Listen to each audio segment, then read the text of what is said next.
আজকে চাউমিন দিয়েছে। ই আ আ আরে এটা কি হচ্ছে? আরে এটা কি করছিস তুই? দেখ না, কিছুতেই টিফিন বক্সটা খুলতে পারছি না। মা না খুব ভালো টিফিন দিয়েছিল আজকে বলছিল, কিন্তু এত টাইট করে আটকেছে খুলতেই পারছি না কিছুতেই।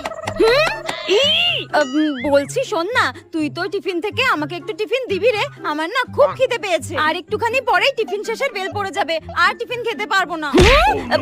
না রে, আমাকে মা এমনিই অল্প করে চাউমিন দিয়েছে, তোকে দিলে আমি কি খাবো বল? আমার তো পেটই ভরবে না। না রে সরি, শাকচুন্নি একটা, নিজে যখন টিফিন আনতো না তখন আমার থেকে খেতো, আমি খুলে নেবো যা।